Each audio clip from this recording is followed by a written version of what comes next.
जय हिंद दोस्तों, मैं हूं प्रभात। पीसीएस शिक्षा के मंच पे आप तमाम अभ्यर्थियों का हार्दिक अभिनंदन करता हूं। आज चर्चा के मुख्य बिंदु में हम लेकर आए हैं पॉलिटी का ये 10वां लेक्चर और आज हम लोग चर्चा करने जा रहे हैं पॉलिटी के फर्स्ट चैप्टर। शुरुआती दौरों में हम लोगों ने संवैधानिक विकास के बारे में चर्चा किया और अब हम लोग चर्चा करने जा रहे हैं उद्देशिका, जिसे आप प्रस्तावना के नाम से भी जानते हैं। तो इसी उद्देशिका को प्रस्तावना कहा जाता है और अंग्रेजी में इसे ही हम प्रेम्बल के नाम से जानते हैं। संविधान पढ़ने के लिए सबसे पहले प्रस्तावना को समझना जरूरी है और प्रस्तावना विशेषतः तत्कालीन समय में जब संविधान निर्माताओं ने हमारे संविधान का निर्माण किया तो उनके क्या मुख्य विचार थे और वो एक कैसा संविधान बनाना चाहते थे, उनको कुछ शब्दों में पिरोया गया है और इसी का ये पूरा का पूरा सारांश क्या कहलाता है, तो उद्देशिका या प्रस्तावना कहलाता है। तो आइए चलिए हम चलते हैं अपने विषय वस्तु की तरफ। ये वीडियो आपके लिए, उन सभी बिगनर्स के लिए और जितने भी पीसीएस लेवल की तैयारी या वनडे एग्जामिनेशन की भी तैयारी कर रहे हैं उसके लिए अत्यंत ही लाभदायक है। और यदि आपको ये वीडियो अच्छा लग रहा है तो निश्चित रूप से आप अपने दोस्तों के बीच और अपने ग्रुप्स में इसे शेयर और सब्सक्राइब जरूर करें। आइए चलते हैं हम अपने वीडियो की तरफ और आज प्रस्तावना को एक ही वीडियो में हम लोग कंप्लीट रूप से समाप्त करते हैं, देखते हैं और प्रस्तावना के अंतर्गत क्या वो परीक्षा दृष्टि होगी उसके बारे में चर्चा करते हैं। चलिए,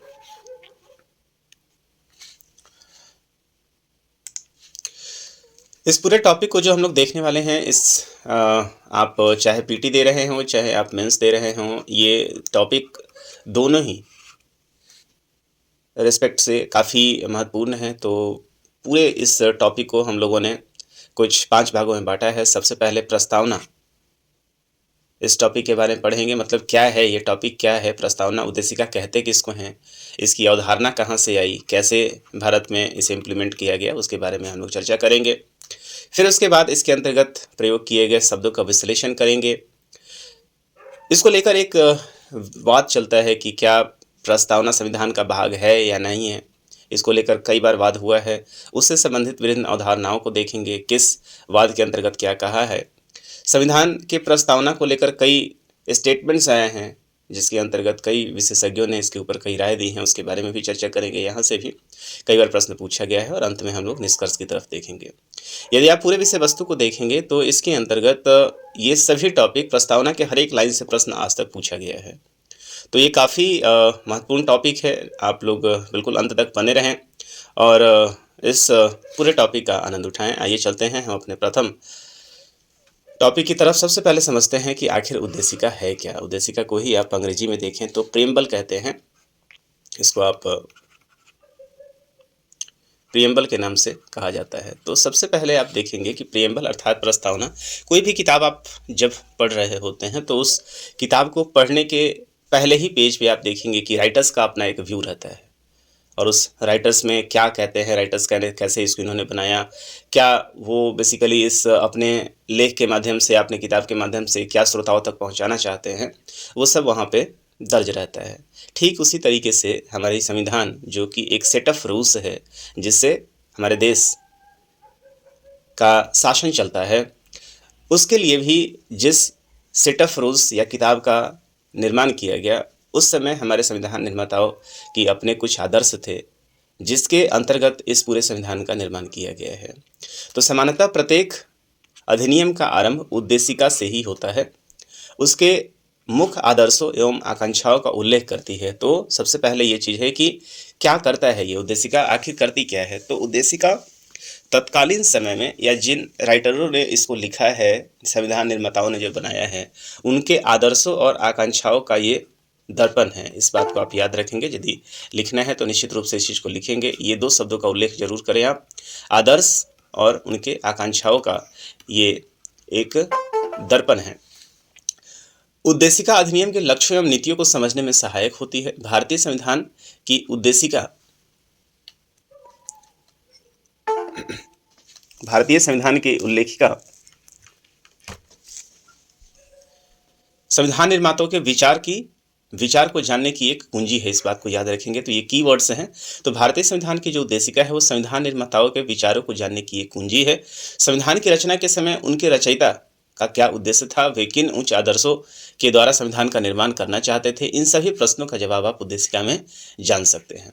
बात करें इसके इतिहास की, तो भारतीय संविधान की उद्देशिका का स्रोत मुख्य रूप से पंडित जवाहरलाल नेहरू के द्वारा संविधान सभा में कब लाया गया था। हालांकि आप प्रस्तावना की बात करेंगे तो जो प्रस्तावना हमारे पास है, सबसे पहले ऐसे प्रस्तावना का जिक्र, चूँकि सबसे पुराना जो लोकतंत्र है वो यूएसए का है, और यूएसए के संविधान में सबसे पहले आप देखेंगे कि प्रस्तावना का जिक्र किया गया। हमारे अंदर भारत शासन अधिनियम जब 1919 लाया गया था, तो वहाँ भी जो पूरे के पूरे ड्राफ्ट किए गए थे, वहाँ भी एक प्रस्तावना देखने को मिलता है।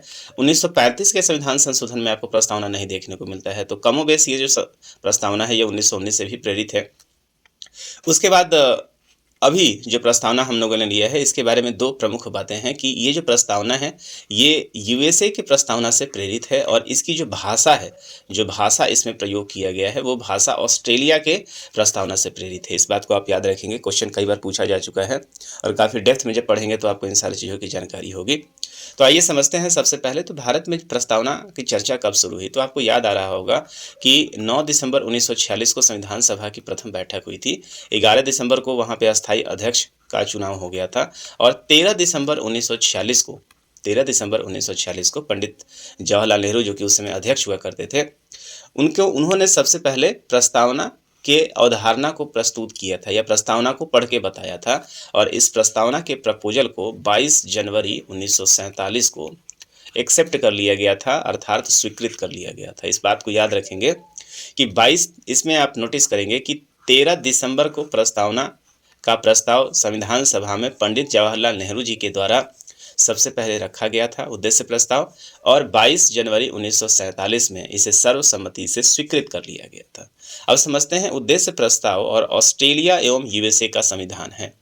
उद्देश्य प्रस्ताव आप देखें यहाँ पे, उद्देश्य प्रस्ताव और ऑस्ट्रेलिया, उद्देश्य प्रस्ताव मुख्य रूप से आप देखेंगे कि ऑस्ट्रेलिया और यूएसए के संविधान से प्रेरित है। इसमें हमने पहले ही बता दिया कि जो पूरा का पूरा ये उद्देशिका है वो यूएसए से लिया गया है, लेकिन इसके जो शब्दावली हैं वो शब्दावली मुख्य रूप से ऑस्ट्रेलिया से प्रेरित है। अब इसको लेके, संविधान को लेके इसमें अब कई सारे वाद भी हुए हैं। इस संविधान में जो अंतिम अमेंडमेंट हुआ है, वो अमेंडमेंट हुआ है 42वां संविधान संशोधन के माध्यम से सन 1976 में इसमें अमेंडमेंट हुआ, और इस अमेंडमेंट के अंतर्गत जो इसमें प्रथम पैरा है, इस पैरा में जोड़ा गया है दो शब्द, समाजवादी और पंथ निरपेक्ष। ये क्वेश्चन कई बार पूछ चुका है। तो समाजवादी और पंथ निरपेक्ष जो शब्द है, ये शब्द इसके 42वें संविधान संशोधन 1976 के माध्यम से संविधान इस उद्देशिका के प्रथम पैरा में जोड़ा गया है, और इसके जो छठा पैरा है, इस छठे पैरे में अखंडता शब्द को जोड़ा गया है। तो आप देखेंगे कि 42वां संविधान संशोधन जो मुख्यतः एक वाद के बाद आया था, जिसकी चर्चा हम आगे करेंगे, उसके माध्यम से 1973 का वो हुआ था। उसके बाद आप देखेंगे कि संविधान के उद्देशिका में 3 शब्दों को जोड़ा गया है, जिसमें समाजवादी, पंथ निरपेक्ष और अखंडता है। तो इसके बारे में हम आगे जिक्र करेंगे कि ये कैसे जोड़ा गया। तत्काल संविधान की उद्देशिका क्या है और ये किस तरीके से, कहाँ से प्रेरित है, इसको हम लोगों ने देखा। कब इसको लाया गया था वो हम लोगों ने देखा। चलिए अब आगे बढ़ते हैं। तो 13 दिसंबर 22 जनवरी का डेट याद रखेंगे। 13 दिसंबर को संविधान सभा में पंडित जवाहरलाल नेहरू के द्वारा इसे प्रस्तुत किया गया था। 22 जनवरी को इसकी अप्रूवल मिल गया था। इसी के साथ साथ यूएसए से ये ज़्यादातर प्रेरित है, और इसकी भाषा जो है वो ऑस्ट्रेलिया से प्रेरित है। इतनी बातों को आप याद रखेंगे, और बहुत सारे एग्जाम में से, मल्टीपल एग्जाम में इस प्रश्न को पूछा गया है। आगे चलते हैं, हम जरा संविधान की उद्देशिका को पढ़ते हैं कि क्या है भारत का संविधान का उद्देशिका, आखिर है क्या यहाँ पे, है ना। उसके बाद इसके शब्दों का विश्लेषण करना जरूरी है। तो जैसे ही संविधान की किताब खोली जाती है, उसके अंतर्गत ये इस तरीके का एक पेज नज़र आता है, जिसमें इस पूरे संविधान का एक तरीके से सार है। ये संविधान का क्या है, सार है। और क्या लिखा गया है जरा समझें हम इसको। तो देखिए यहाँ कहा गया है हम यहाँ पे जो शब्द है, ये हम किसके बारे में बता रहा है, तो हम भारत के लोग, मतलब ये पूरी जनता की बात हो रही है। हम भारत के लोग भारत को एक संपूर्ण प्रभुत्व संपन्न, और प्रत्येक शब्द का अपना एक मतलब है जिसको हम आगे समझेंगे। तो हम भारत के लोग भारत को एक संपूर्ण प्रभुत्व संपन्न, समाजवादी, पंथ निरपेक्ष, लोकतंत्रात्मक गणराज्य बनाने के लिए तथा उसके समस्त नागरिकों को, अब जरा देखिए मैंने बताया था कि 42nd अमेंडमेंट 1976 के माध्यम से 2 शब्दों को जोड़ा गया था, जहां अभी अभी हम लोगों ने चर्चा किया। तो यहाँ पे आप देखेंगे समाजवादी शब्द भी आपको मिल जाएगा, पंथ निरपेक्ष भी मिल जाएगा। तो इन दो शब्दों को आप देख लें यहाँ पे। तो हम भारत के लोग भारत को एक संपूर्ण प्रभुत्व संपन्न समाजवादी पंथ निरपेक्ष लोकतंत्रात्मक गणराज्य बनाने के लिए तथा उसके समस्त नागरिकों को सामाजिक, आर्थिक और राजनीतिक न्याय। अब जरा देखिए यहाँ पे तो कीवर्ड्स हैं, ये जो शब्द आप देख रहे हैं, संपूर्ण प्रभुत्व संपन्न समाजवादी पंथ निरपेक्ष लोकतंत्रात्मक गणराज्य, ये संविधान के मुख्य रूप से आप देखेंगे तो तत्व हैं। और यहाँ पे न्याय की चर्चा की जा रही है। तो इस संविधान में कैसे न्याय की बात की जा रही है, तो जरा आप ध्यान से देखें तो 3 तरह की न्याय की बात की जा रही है। पहला तो सामाजिक की बात की रही है कि ये संविधान जो है हमें कैसा न्याय दिलाएगा, तो सामाजिक न्याय दिलाएगा, आर्थिक न्याय दिलाएगा और राजनैतिक न्याय दिलाएगा। इस बात को याद रखेंगे। तो संविधान के इस प्रस्तावना में जो न्याय की बात की गई है वहाँ 3 तरह के न्याय की बात की गई है, सामाजिक, आर्थिक और राजनैतिक। उसके बाद देखिए फिर स्वतंत्रता की बात की जा रही है कि विचार, अभिव्यक्ति, विश्वास, धर्म और उपासना। तो दूसरा जो हमारा संविधान का ये प्रस्तावना है वो कहता है कि हम ऐसे संविधान का निर्माण करेंगे जिस संविधान के अंतर्गत हमारी जनता को स्वतंत्रता मिलेगी। और कैसी स्वतंत्रता होगी, तो ये 5 तरह की स्वतंत्रता होगी, है ना। कैसी स्वतंत्रता है, यहाँ पे 5 तरह की स्वतंत्रता होगी। उसमें क्या क्या होगा, संविधान मतलब हमारे जनता को अपने विचार प्रकट करने का स्वतंत्रता होगी, उसको अभिव्यक्ति करने की स्वतंत्रता होगी, है ना। और उसके बाद विश्वास है, धर्म है और उपासना है। तो इस सारे टॉपिक को आप देखेंगे कि संविधान में आने वाले समय में आर्टिकल के माध्यम से इसको जोड़ा गया है। जैसे आप देखेंगे स्वतंत्रता से संबंधित क्या है, हमारे लिए फंडामेंटल राइट्स को लाया गया है, विचार, अभिव्यक्ति, इन सबों को आर्टिकल नंबर 19 में रखा गया है। विश्वास, धर्म, उपासना को आप देखेंगे कि आर्टिकल नंबर 25 से 28 के अंतर्गत रखा गया है, मतलब आप किसी धर्म को मान सकते हैं। तो 3 तरह के न्याय की बात की जा रही है यहाँ पे, सामाजिक, आर्थिक और राजनीतिक। 5 तरह के स्वतंत्रता की बात हमारे संविधान निर्माताओं ने की है कि हमारे संविधान के अंतर्गत जो हमारी जनता है उसको भी अपने विचार, अभिव्यक्ति, विश्वास, धर्म और उपासना की पूर्णतः स्वतंत्रता होगी। उसके बाद समता का भी अधिकार होगा, इक्वलिटी का अधिकार होगा। कैसा इक्वलिटी चाहिए, तो प्रतिष्ठा और अवसर की समानता यहाँ मिलेगी। तो दूसरी चीज़ किसकी बात की रही है, समानता की बात की जा रही है। और वो समानता कैसी होगी, तो प्रतिष्ठा और अवसर की समानता की बात की जा रही है, मतलब सबको समान अवसर मिलेगा। यदि कोई भी वैकेंसी आती है, कोई भी नौकरी आती है, चाहे किसी भी क्षेत्र में, समान अवसर मिलेगा। और दूसरा चीज़ है कि प्रतिष्ठा का अवसर मिलेगा, जीवन प्रतिष्ठा से जीना है। तो इसको आर्टिकल नंबर 21 में आप देखेंगे, जिसका विस्तार आज तक बड़े लंबे समय के लिए हो रहा है। और दूसरा आप देखेंगे कि यहाँ अवसर आपको बराबर मिलेगा। नौकरी यदि हो रहा है तो कोई आपके ऊपर बार नहीं लगा सकता है कि यहाँ आप नौकरी जो है आप नहीं करेंगे, है ना। कहीं जाके बसने की स्वतंत्रता है आपको।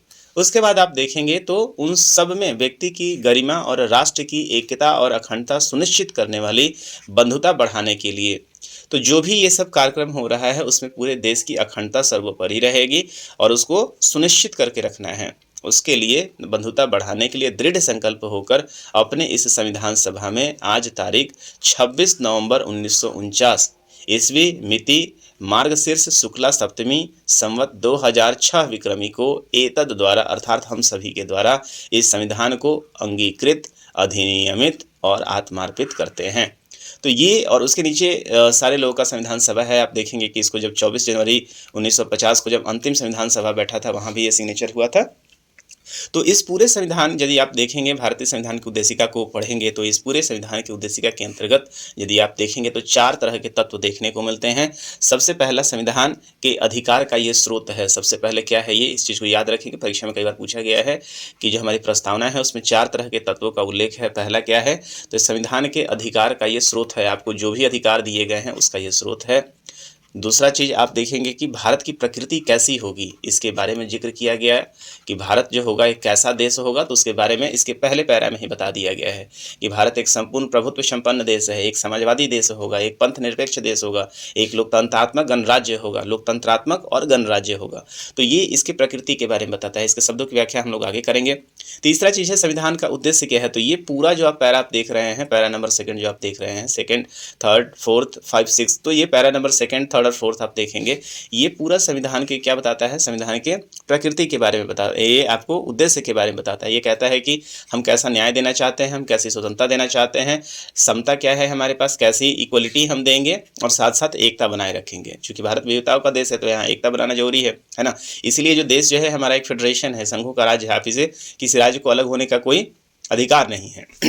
और अंतिम जो फेज है जहाँ पे आप छठे पैरा में देख रहे हैं, ये संविधान के तैयार होने की या लागू होने की तिथि को दिखलाता है। तो इस पूरे संविधान की उद्देशिका को आप उद्देशिका में मुख्य रूप से 4 प्रमुख तत्व हैं। पहला तो अधिकार के स्रोत, जो कि बताता है जो हम भारत के लोग, मतलब संविधान को शक्ति कहाँ से प्राप्त होती है, तो भारत के लोगों से प्राप्त होती है। ठीक है। दूसरा जो ये चर्चा हो रहा है यहाँ पे कि प्रकृति कैसी होगी, उसकी चर्चा हम लोगों ने कर लिया है। संविधान का उद्देश्य क्या होगा, तो ये पैरा नंबर आप देखेंगे 2, 3, 4 के अंतर्गत दिया हुआ है 5। और अंतिम जो है उसके लागू होने की तिथि के बारे में बताता है। तो ये कई बार प्रश्न पूछा जा चुका है, इसको याद रखेंगे। अब आइए चलते हैं संविधान के प्रमुख शब्दों का अर्थ करते हैं। तो जैसा कि मैंने आपको बताया कि संविधान के अर्थों के तत्वों के अंतर्गत मैंने बताया कि संविधान को शक्ति कहाँ से मिलती है। तो सबसे पहले आइए इस शब्द को समझते हैं। जो पहला शब्द यहाँ इस्तेमाल किया गया है, हम भारत के लोग, अर्थात we the people of India, इसका मतलब क्या है, तो इसका मतलब यह है कि संविधान का जो मूल स्रोत है वो भारत की जनता है और वही समस्त शक्तियों का केंद्र बिंदु है। मतलब संविधान जो है उसको शक्ति कहाँ से प्राप्त हो रही है, तो वो सारी की सारी शक्ति जो है भारत की जनता से प्राप्त हो रही है। दूसरा चीज़ है, संविधान द्वारा प्रदत्त संप्रभुता जनता में निहित है। तो जो भारत की संप्रभुता है वो किस में निहित है, तो जनता में निहित है, तथा भारतीय संविधान उसकी इच्छा का ही परिणाम है। मतलब जो संविधान ये बनाया जा रहा है, ये किसी दबाव में नहीं बनाया जा रहा है, ये सभी लोग मिलके एक साथ बना रहे हैं।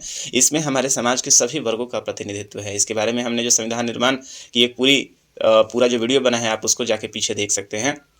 ये शब्द संयुक्त राष्ट्र संघ के चार्टर की उद्देशिका में प्रयुक्त शब्द हम संयुक्त राष्ट्र के लोगों के समरूप है।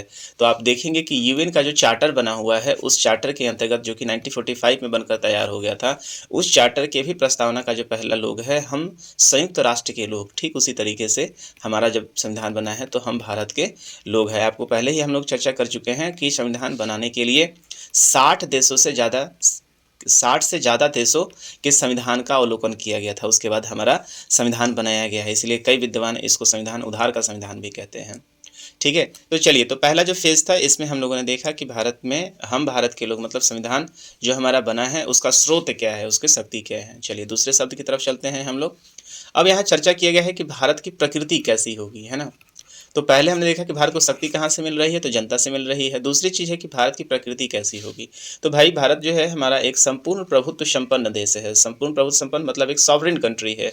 ये हमारी उद्देशिका कहती है कि जो हमारा देश है एक संपूर्ण प्रभुत्व संपन्न होगा, अर्थात कि भारत अपने आंतरिक और बाह्य मामले में किसी विदेशी सत्ता या शक्ति के अधीन नहीं होगा। अब जब आप याद कीजिए 1935 तक जो है जितने भी गवर्नमेंट ऑफ इंडिया एक्ट आ रही थी, उसके अंतर्गत हमारे देश के जो प्रमुख राजनेता हैं उनका मांग क्या था, सभी लोग क्या चाह रहे थे कि हम, पंडित जवाहरलाल नेहरू ने बार बार इसका अपोज किया कि साहब हम एक डोमिनेंट स्टेट नहीं बनना चाहते हैं, अधिराज्य नहीं बनना चाहते। मतलब मैं किसी के अंदर नहीं रह चाहता, मैं देश तो हूँ लेकिन मैं स्वतंत्र देश बनना चाहता हूँ। हमारी शक्तियाँ, अब जब अधिशासी राज्य जब बनाना चाहो, औपनिवेशिक राज्य बनाना चाह रहे थे, ये लोग क्या कर रहे थे कि ये कह रहे थे कि आपका देश तो आपका होगा, सत्ता आप चलाएंगे, लेकिन हमारे पास जो है क्या रहेगा, विदेश मामला हमारे पास रहेगा, रक्षा हमारे पास रहेगा।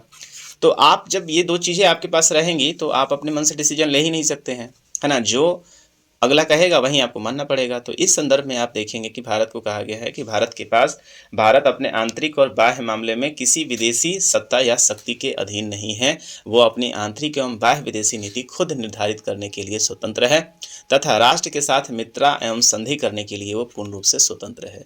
इसकी संप्रभुता जनता में निहित है और राष्ट्रकुल की सदस्यता, अर्थात जो कॉमनवेल्थ गेम है, कॉमनवेल्थ की सदस्यता भी भारत की संप्रभुता के प्रतिकूल नहीं है, क्योंकि वह उसका पूर्णतः स्वैच्छिक सदस्य है। तो इसमें ये जो कहा गया है कि यूके समर्थित एक ग्रुप है जिसको कॉमनवेल्थ ग्रुप कहा जाता है। तो कॉमनवेल्थ जो ग्रुप है वो इंग्लैंड के द्वारा जो लोग भी उपनिवेश रहे हैं उसके अंतर्गत सारे कंट्री है, तो भारत उसका सदस्य है। तो ऐसा ये कतई मतलब नहीं निकाला जाना चाहिए कि भारत यदि कॉमनवेल्थ का मेंबर है तो भारत एक संपूर्ण प्रभुत्व संपन्न राज्य नहीं होगा। तो इस बात से स्पष्ट होता है कि भारत एक संपूर्ण प्रभुत्व संपन्न देश है, एक सॉवरेन कंट्री है, वो अपनी आंतरिक और बाह्य नीति लेने के लिए स्वतंत्र है, वो किसी भी विदेशी शक्ति के अंतर्गत कार्य नहीं करेगा। आगे समझते हैं अगले टॉपिक को, समाजवाद को समझते हैं। तो भारत की प्रकृति के अंदर हमने पहले समझा कि भारत की प्रकृति कैसी होगी, संपूर्ण प्रभुत्व संपन्न होगी, और दूसरा हम लोग चर्चा कर रहे हैं समाजवादी। तो यहाँ पे सोशलिस्ट की बात कर रही है। इस शब्द के मुख्य रूप से पक्ष में रहने वाले सबसे बड़े जो व्यक्ति थे वो खुद प्रधानमंत्री पंडित जवाहरलाल नेहरू थे। तो पंडित जवाहरलाल नेहरू, अब इस समाजवाद की व्याख्या कई तरीके से आज तक की गई है।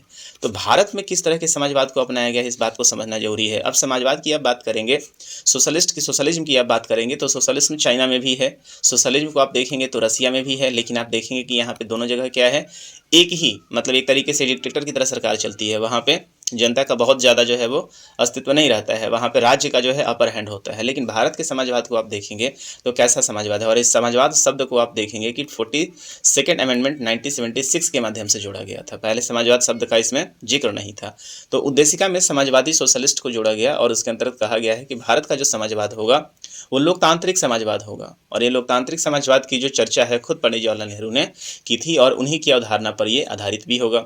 समाजवादी व्यवस्था में अब यहाँ पे चर्चा किया जाए, अब जरा उत्पादनों की बात करें तो भारत आप देखिए ऐसे समय से गुजरा था जहाँ व्यापार के माध्यम से ही विदेशी भारत में आए और धीरे धीरे भारत को अपना क्या कर लिए गए, अपना उपनिवेश बना लिए। तो इस चीज़ से भारत बहुत डरा हुआ था और इसी चीज़ को भारत क्या है रोकना चाह रहा था। भारत एक पूंजीवादी देश भी नहीं बनना चाह रहा था। तो ऐसे क्षेत्र में समाजवादी व्यवस्था में भारत ने कहा कि जो उत्पादन होगा, भारत में जो भी उत्पादन होगा उस उत्पादन के प्रमुख संसाधनों पर सरकारी नियंत्रण होगा। हालांकि भारत को बाद में अपने इस पॉलिसी में बदलाव करना पड़ा और मिश्रित अर्थव्यवस्था को अपनाना पड़ा है। और यहाँ पे कहा गया है कि नियंत्रण न्यूनाधिक होगा, सरकारी नियंत्रण होता है। और जो नियंत्रण आप देखेंगे कि कम आगे देखें यहाँ पे कि साम्यवादी समाजवाद में, जो साम्यवादी समाजवाद है उसमें राज्य का नियंत्रण अधिक कठोर होता है। तो आप देखेंगे चाइना में देखें, आप रसिया में देखें, यहाँ पे कोई भी चीज़ आप खुद से बहुत ज़्यादा नहीं कर सकते हैं, उसके ऊपर राज्य का जो भी होगा अध्यक्ष उसका ज़्यादा कंट्रोल होता है। जबकि लोकतांत्रिक समाजवाद में नियंत्रण कम होता है, इस बात को आप देखेंगे। यही सबसे बड़ा कारण है। आपके पास बहुत तरह की स्वतंत्रता है, आप बातों को उठा सकते हैं, आप हड़ताल कर सकते हैं, लेकिन इस तरह की चीज़ें आपको साम्यवादी समाजवाद में नहीं देखने को मिलेगा। तो भारत ने इन दोनों के बीच में जो तो एक हार्डनेस है जहाँ पे बिल्कुल ही ज़्यादा नियंत्रण है, और एक तरफ जो है जहाँ पे जनता इतना ना फ्री हो जाए कि आपको काम ही नहीं करने दे। तो भारत ने इसके बीच का रास्ता निकाला और भारत ने कहा कि साहब हम जो अपनाएंगे वो हमारे यहाँ कैसा होगा, मिश्रित अर्थव्यवस्था, मिश्रित व्यवस्था होगी।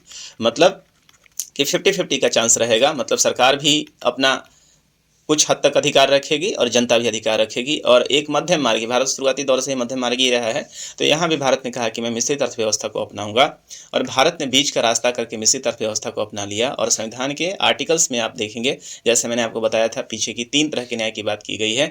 तो उसमें आर्थिक न्याय जो कि भाग 4 में दिया गया है, भाग 4 आप देखेंगे DPSP की चर्चा वहाँ पे होगी, जिसके अंतर्गत आर्टिकल नंबर 39, 39B और 39C के अंतर्गत समाजवादी दृष्टिकोण बताया गया है। और इस बात से आप स्पष्ट होता है कि भौतिक साधनें जो भी होंगी उसका यथासंभव समानता के आधार पर वितरण किया जाएगा। इसलिए आप देखेंगे कि जो भी मिनरल्स निकलते हैं उन सारे के ऊपर अधिकार जो है वो राज्य का होता है, नहीं तो केंद्र डायरेक्ट उसके ऊपर अपना दावा नहीं करती है। स्टेट कुछ चीज़ों को छोड़ दे जो समुद्र के आसपास मिलती हैं, तो उसके आधार पे, और धन का संकेंद्रण कुछ ही हाथों तक सीमित रहेगा, आधार पर वितरण होगा तथा धन का संकेंद्रण जो होगा कुछ ही हाथों तक सीमित रहेगा। ये शब्द जो है आज के समय में भारत जब यहाँ तक बढ़ चुका है तो ये शब्द अभी तक फलीभूत नहीं हो पहुँचा है, क्योंकि भारत में एक वर्ग जो है लगातार धनी बनता जा रहा है और एक वर्ग लगातार जो है वो गरीब बनता जा रहा है। अर्थात इसको आप ऐसे कहें कि धनी धनी बन रहा है और गरीब गरीब बन रहा है। ठीक है, तो चलिए, तो यहाँ हमने इस शब्द को समझा है कि सोशलिज्म क्या, सोशलिस्ट क्या है, भारत के अंतर्गत जो सोशलिज्म अपनाया गया है उसका मतलब क्या है। आगे बढ़ते हैं।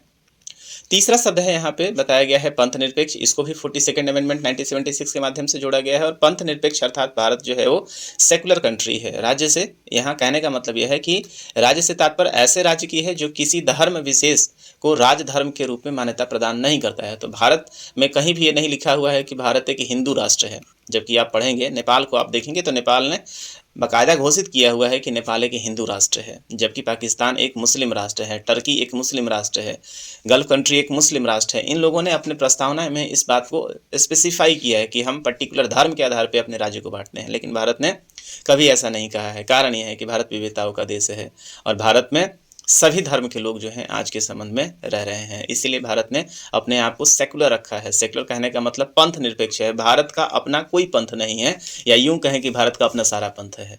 ठीक है, मतलब भारत का अपना कोई धर्म से संबंधित नहीं है। भारत किसी अपने आप को कोई धर्म विशेष देश घोषित नहीं करता है, बल्कि वह सभी धर्मों को तटस्थ भाव से समान संरक्षण प्रदान करता है।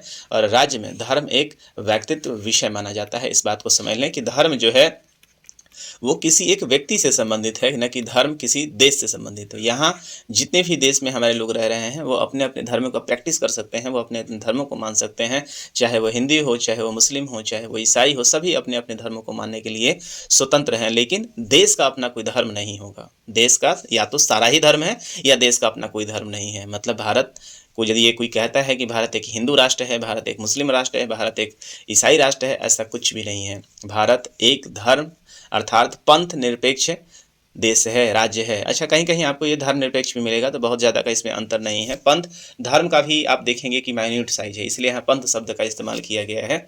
तो इसमें ज़्यादा कन्फ्यूज़ नहीं होना है कि पंथ निरपेक्ष और धर्मनिरपेक्ष यहाँ पे क्या है। यदि आप अर्थ के आधार पे देखेंगे तो धर्म से भी, धर्म को यदि और कई भागों में बांट देंगे तो वो क्या हो जाएगा, पंथ में हो जाएगा। तो भारत इस पंथ का भी नहीं है, मतलब ऐसा नहीं पर्टिकुलर कोई पंथ है भारत का। तो ये शब्द काफ़ी इंपॉर्टेंट है और पूरी दुनिया में ऐसी यूनिक पर्सनालिटी रखने वाला ऐसा देश विरले ही है। आगे बढ़ते हैं। तो भारत की प्रकृति के बारे में हमने देखा कि भारत की प्रकृति कैसी है, संपूर्ण प्रभुत्व संपन्न है, समाजवादी है और कैसा है, पंथ निरपेक्ष है। अब देखते हैं भारत में एक और अगला जो सबसे बड़ा जो डेमोक्रेसी है, जिसको कुर्बानियों के बाद, सैकड़ों वर्ष की लड़ाई के बाद जो है कमाया गया, इसको अर्जा गया है।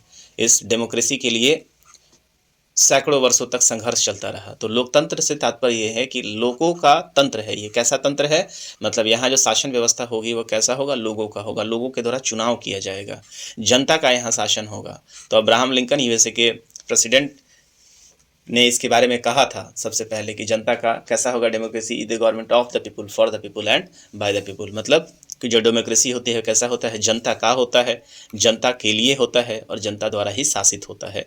तो इसलिए अब्राहम लिंकन के अनुसार लोकतंत्रात्मक शासन जनता का, जनता के लिए तथा जनता द्वारा शासित शासन होता है। भारत में जनता अपने द्वारा निर्वाचित प्रतिनिधियों के माध्यम से ही शासन चलाती है और इसे अप्रत्यक्ष लोकतंत्रात्मक प्रणाली या प्रतिनिधि प्रणाली के रूप में भी जाना जाता है। तो इस बात को आप याद रखेंगे कि भारत में जो सत्ता है वो कैसा है, डेमोक्रेटिक जो है। भारत एक डेमोक्रेटिक कंट्री है, यहाँ सत्ता जो है वो डेमोक्रेसी के आधार पे, अर्थात यहाँ की जनता डिसाइड करती है कि हमारा मालिक कौन होगा। चलिए आगे बढ़ते हैं। तो इसलिए यहाँ पे जनता का एजुकेटेड होना बहुत जरूरी है। आगे देखते हैं भारत कैसा होगा। एक गणराज्य है, तो गणराज्य का मतलब अर्थात रिपब्लिक है। तो इसका मतलब क्या होता है, तो इसका मतलब यह है कि भारत का जो राष्ट्राध्यक्ष होगा, भारत का राष्ट्राध्यक्ष यहाँ कहने का मतलब है कि इसे प्रेसिडेंट के रूप में कहा जा रहा है। तो राष्ट्राध्यक्ष निर्वाचित होगा, नहीं कि वंशगत होगा। तो बहुत सारे ऐसे देश हैं, मतलब यहाँ पे राजतंत्र की व्यवस्था नहीं है, मतलब राजा का बेटा ही राजा होगा, ऐसी कोई यहाँ पे चीज़ नहीं है। एक राजा जो है वो वंश के रूप में नहीं चलेगा। यहाँ का जो राष्ट्राध्यक्ष होगा वो निर्वाचित होगा, वो इलेक्शन के आधार पे आएगा और डेमोक्रेटिक तरीके से आएगा। गणराज्य के सभी नागरिक जो हैं वो समान हैं, अथवा वो किसी भी लोकपद हेतु निर्वाचित किए जा सकते हैं। किसी के ऊपर कोई भेदभाव नहीं होगा, किसी नागरिक को किसी भी लोकपद हेतु निर्वाचित करने पर कोई प्रतिबंध नहीं होगा, उसके ऊपर कोई बार नहीं कर सकता है। इंग्लैंड में वो ऐसा नहीं है किसी धर्म के आधार पे कि वो मुस्लिम है तो उसे नहीं बनाया जाएगा, वो ईसाई है तो उसे नहीं बनाया जाएगा, या वो मुस्लिम है तो उसे वो नौकरी नहीं मिलेगी। तो इस तरह का कोई भी बार नहीं होगा। भारत देश के सभी नागरिक एक समान है, उसके अंदर कोई भी डिस्क्रिमिनेटी नहीं है। इंग्लैंड में लोकतंत्र के साथ राजतंत्र को अपनाया गया है, न कि गणतंत्र को अपनाया गया है। तो आप देखेंगे कि ये इंग्लैंड के कानून से किस तरीके से अलग है। तो इंग्लैंड में लोकतंत्र को तो अपनाया गया है, लेकिन साथ साथ वहाँ पर लोकतंत्र और राजतंत्र दोनों को अपनाया गया है। लेकिन भारत में ऐसी बात नहीं है। भारत में सबसे ज़्यादा रजवाड़े थे, 562 से ज़्यादा जो है रेसिडियासें थीं, लेकिन सबों ने इस बात को अपनाया है कि भारत कैसा होगा, एक गणतंत्रात्मक देश होगा। भारत के जो अध्यक्ष होंगे, जो राष्ट्राध्यक्ष होगा, वो निर्वाचित किया जाएगा। तो इस तरीके से भारत ने अपने इस राजतंत्र को समाप्त कर दिया गया और भारत ने यहाँ पे गणतंत्र को अपनाया है। संविधान की प्रस्तावना द्वारा अपने नागरिकों को, अब आप देखेंगे कि यहाँ प्रकृति के बारे में स्पष्ट कर दिया गया कि देश कैसा होगा, तो प्रभुत्व संपन्न होगा, है ना, संपूर्ण प्रभुत्व संपन्न है भारत, मतलब वो अपने नीतियों के लिए स्वतंत्र है। दूसरा चीज़ मैंने बोला कि भारत क्या होगा, तो एक पंथ निरपेक्ष देश है ना, राज्य है, इसको आप राज्य का संदर्भ देश से है यहाँ पे। दूसरा चीज़ कैसा है, तो भारत एक समाजवादी देश है। तीसरा हम लोगों ने ये सेकंड और ये थर्ड हो गया।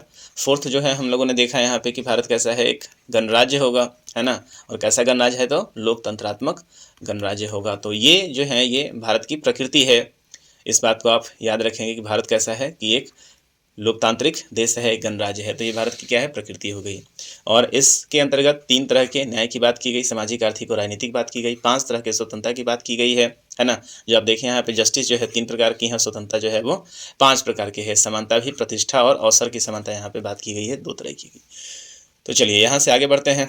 और समानता जो है कैसी समानता होगी, प्रतिष्ठा और अवसर की समानता होगी, इसके बारे में हम लोग चर्चा कर चुके हैं। प्रस्तावना द्वारा अपने सभी नागरिकों में ऐसी बंधुता बढ़ाने का संकल्प लिया गया है जो व्यक्ति की गरिमा तथा राष्ट्र की एकता और अखंडता को सुनिश्चित करने वाली है।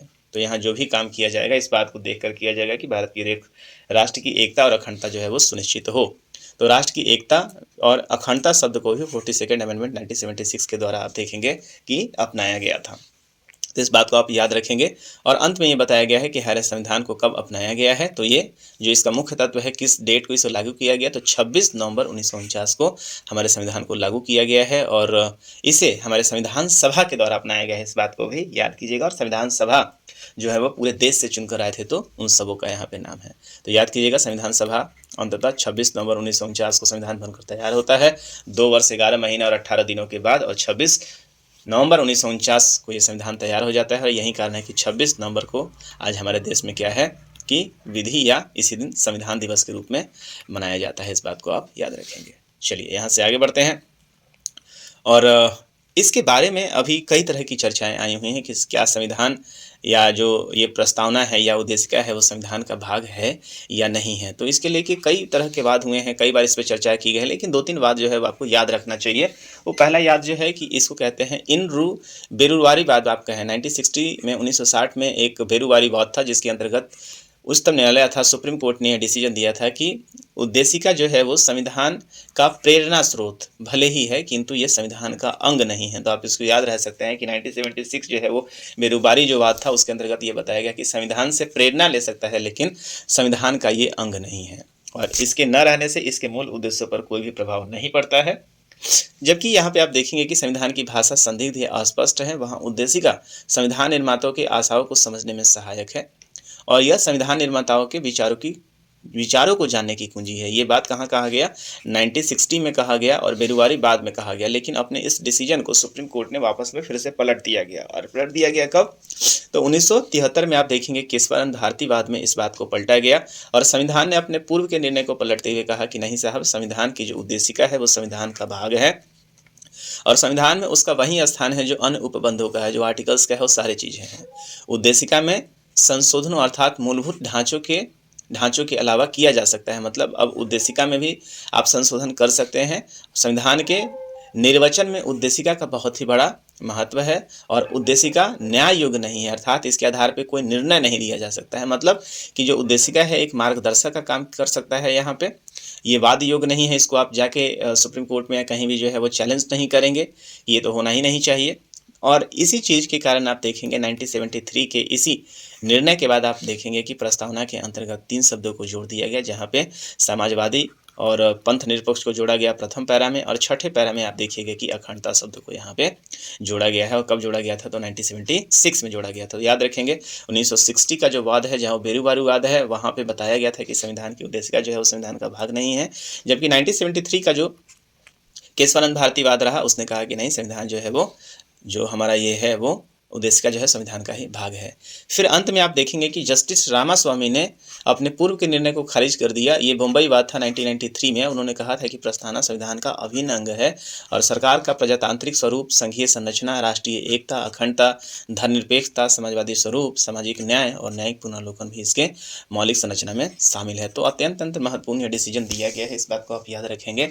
और इसको लेके आपने देखा कि ये प्रमुख वाद जो हैं, ये प्रमुख वाद दिए गए हैं। और इसके बाद आप नोटिस करेंगे कि संविधान से संबंधित कई सारे लोगों ने अब अपने महत्वपूर्ण कथन दिए हुए हैं, स्टेटमेंट्स दिए हुए हैं। उसमें एक स्टेटमेंट आप याद देखिएगा, गोलकनाथ बनाम पंजाब राज्य का है, ये 1967 का मामला था। उन्होंने कहा था कि जो उद्देशिका है, ये न्याय हिदायतुल्लाह जो है भारत के पूर्व CJI रह चुके हैं, चीफ जस्टिस ऑफ इंडिया रह चुके हैं।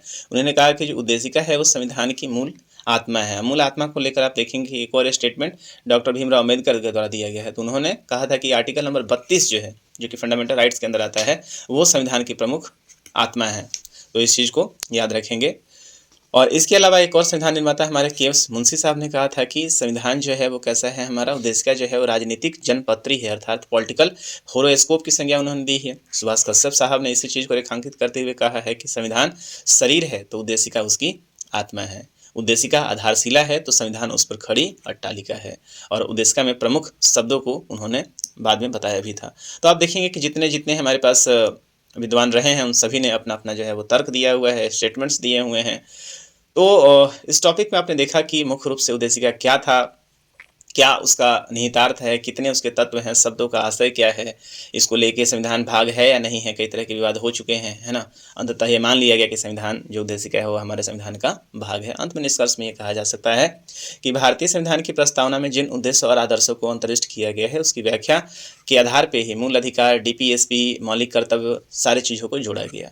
और हमारे संविधान निर्माता एक ऐसे कल्याणकारी राज्य की स्थापना करना चाहते थे जो कैसा हो, बहुजन हिताय और बहुजन सुखाय पे आधारित हो। ये एक बहुत ही इम्पोर्टेंट स्टेटमेंट है। आप देखें कि जो संविधान हमारे उद्देश्य, जो हमारे संविधान निर्माता थे वो चाहते थे कि हमारा देश कैसा हो, तो एक तो कल्याणकारी राज्य हो और उसका जो निहितार्थ कैसा होगा, तो बहुजन हिताय और बहुजन सुखाय होगा। मतलब सभी का वहाँ पे हो तो हो, सभी सुखी रहे यहाँ पे।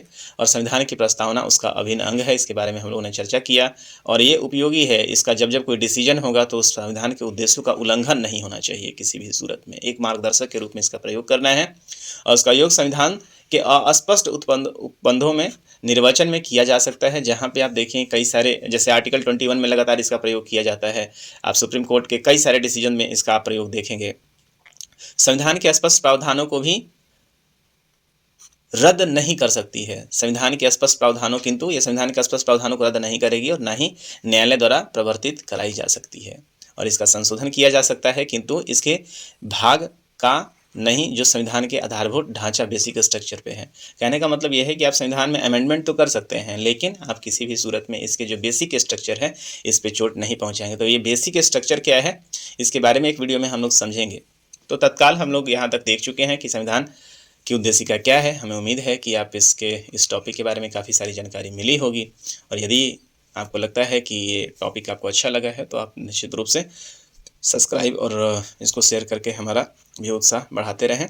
और इसके बाद जो हमारा अगला जो टॉपिक होगा जिसके ऊपर हम लोग चर्चा करेंगे, तो संविधान की विशेषताओं के ऊपर चर्चा करेंगे।